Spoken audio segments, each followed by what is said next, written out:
Pourquoi ceux qui professent être du Christ, mais qui en réalité ne l'est pas, échouent continuellement, à travers toute l'histoire?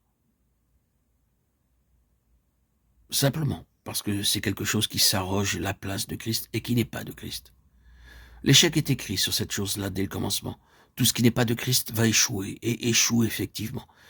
Bien qu'une chose puisse commencer avec Christ et mettre en évidence une mesure de Christ, dès qu'elle sort de la sphère de Christ et devient une chose de l'homme, sa fin est en vue.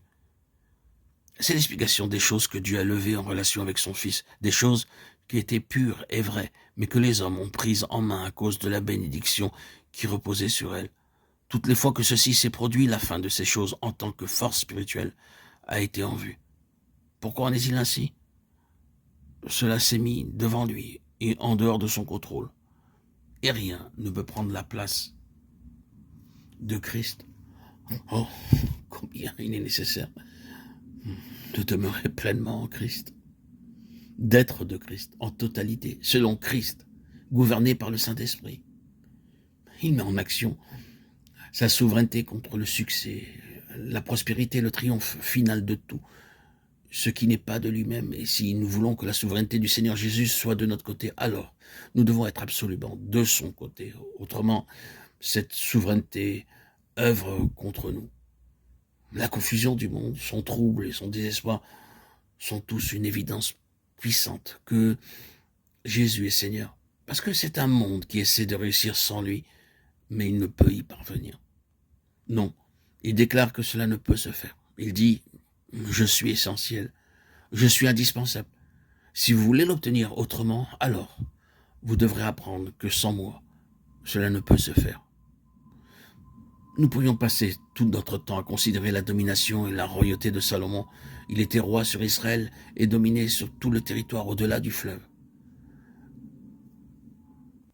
1 Roi 4, 1, 7, 20, 34. Mais nous devons avancer pour considérer un autre trait caractéristique dans lequel Salomon annonce l'excellence du Seigneur Jésus.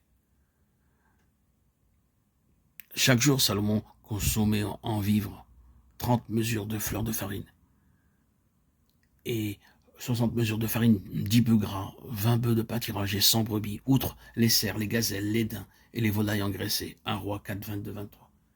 Chaque jour, c'est un grand banquet pour Salomon. De quoi nous parle ceci, si ce n'est de la pleine générosité de Salomon? On ne fait pas mauvaise chère et on ne subit aucun régime draconien. Il y a ici plus que Salomon.